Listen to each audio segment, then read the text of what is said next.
Receptores elétricos é a introdução ao que nós chamamos de força contra-eletromotriz, que é F100. A força contra-eletromotriz é a mesma coisa, é porque todo gerador é relacionado ao que nós chamamos de um receptor. Bom, vamos aprender algumas coisas de matemática em primeiro lugar. A força contra a eletromotriz é porque quando você tem uma transformação de corrente elétrica dentro do sistema, você tem geração de corrente elétrica. Essa geração de corrente elétrica, ela atravessa o sistema elétrico. Quando essa corrente elétrica atravessa o sistema elétrico, ela pode ser transformada em outra energia. Uma potência de um trabalho de movimento, que é uma potência útil, uma potência dissipada dentro de um gerador, dentro de um motor. Porque essa é a palavra mágica. Porque se dentro de um sistema desse tem um gerador, consequentemente tem que ter um motor que realiza um trabalho. Vamos repetir isso que eu falei? O que é a força eletromotriz? É a força-voltagem do gerador. Quando tu joga essa voltagem no sistema, se tu tiver um motor, o que é o motor? O motor é um sistema mecânico, elétrico, seja lá o que for, que transforma a voltagem, que é a corrente elétrica, em um outro trabalho, tá bom? Mas para facilitar, nós vamos chamar apenas de motor, tudo bem? Então, dentro do sistema eu posso ter vários tipos de potência. Nós vamos chamar essa F100 de E', só para salientar o problema. Ficou claro aqui a ideia? Dentro desses sistemas, que é o que nós vamos estudar, nós vamos trabalhar com o que nós chamamos de curva de um receptor. Para começo de conversa. Aí, Juliana, tu pergunta bem assim, Henrique, nesses problemas significa que eu vou ter ao mesmo tempo um gerador e um receptor?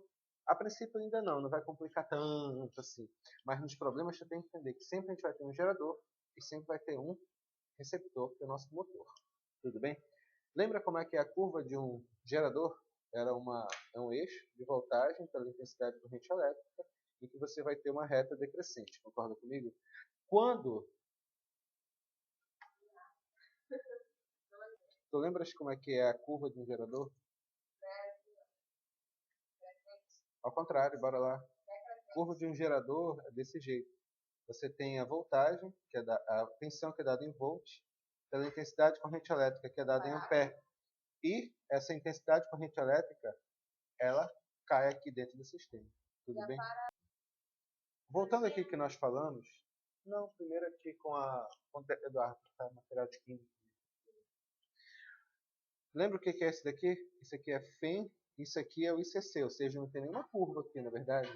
Apenas tem esses valores. E quando a gente liga o gerador, ele funciona uma DDPU e é uma intensidade de corrente elétrica I. Tudo bem aqui? Já o receptor é o contrário. Já o receptor é o contrário. Obrigado. Nós temos aqui o receptor, é o mesmo raciocínio, né? Voltagem, tá? E intensidade de corrente elétrica que é dada em ampere. Só que ele funciona desse jeito, tudo bem?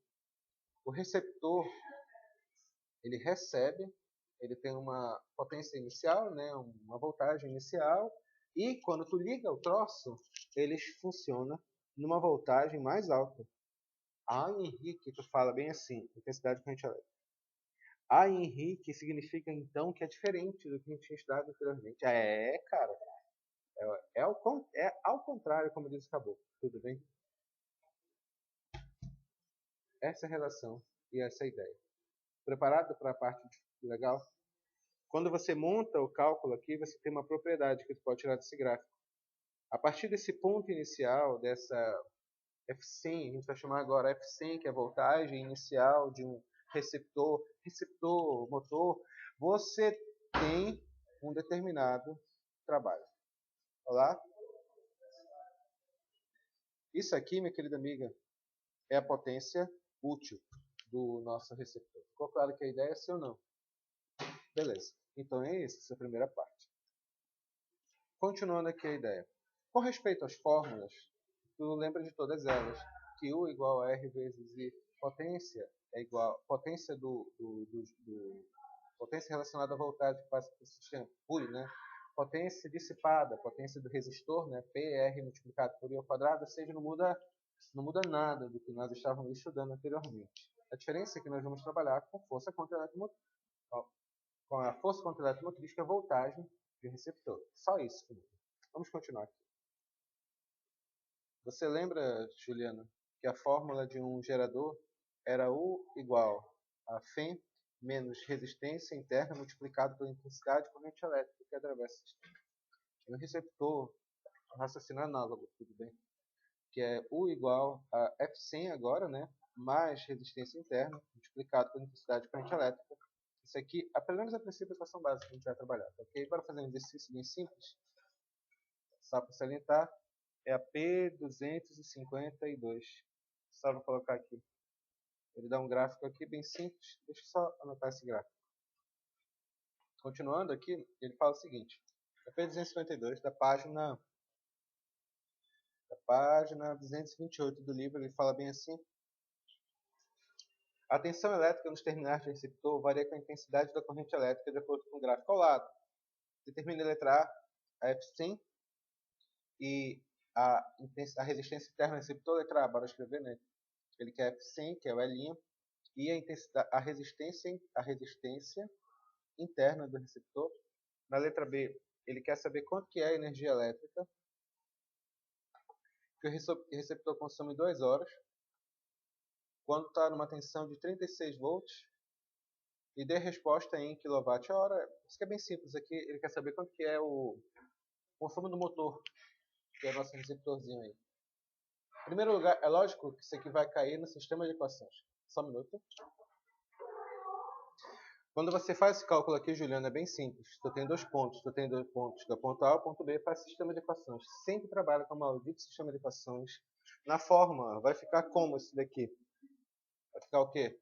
U é igual a força contra a eletromotriz mais resistência interna multiplicada pela intensidade de corrente elétrica. No primeiro caso, quanto vale a voltagem? 36, igual a força contra a eletromotriz, que vale, sabe Deus, mais a resistência interna multiplicado pela intensidade de corrente elétrica, que vale 3. Eu tenho a primeira equação feita aqui. Segunda equação, eu tenho U igual a força contra a eletromotriz mais resistência multiplicada pela intensidade de corrente elétrica. A voltagem é 48. A voltagem é 48. O E vale quanto? Sabe Deus, mais a resistência interna multiplicado por I que vale 9. É, obviamente, o I que vale 9, né? Vezes 9. E vai ser igual a quanto? A 48 menos 9R. E E vai ser igual a 36 menos 3R. Isso aqui iguala. Essa é a resposta. Resolvendo o cálculo, eu tenho o quê? 36 menos 3R é igual a quanto? 48 menos 9R. Isso aqui vai ficar como? Isso daqui vai ficar 9R menos 3R igual a 48 menos 36. Isso aqui, 6R vai ser igual a quanto? Quanto que é 48 menos 36 vai dar quanto? 12. Resistência interna igual a quanto? 2. Quanto que é a intensidade de corrente elétrica? Aliás, quanto que vale o Ezinho? Ezinho vai ser igual a 48 menos 9 vezes 2. Isso aqui, Ezinho vai ser igual a 48 menos 18. E' vai ser igual a quanto mesmo? 30 volts. Lê para mim esse desenho que eu fiz. Aí tu fala bem assim. Aqui nós temos o E, que significa gerador, e tem a resistência interna do gerador. Aí nós temos aqui o motor, que é o receptor, tudo bem? E tem a resistência interna do receptor. Tu lembra como é que era a lei de Poulet que a gente utilizava para gerador? I é igual a Φ dividido pela resistência interna mais as somatório das resistências equivalentes. Não era isso a fórmula? Tu lembra dessa fórmula? Não. Está lembrando agora. I é igual a Φ dividido pelo somatório das resistências. Nós, quando utilizarmos aqui a equação do gerador, que é chamada lei de Poulet,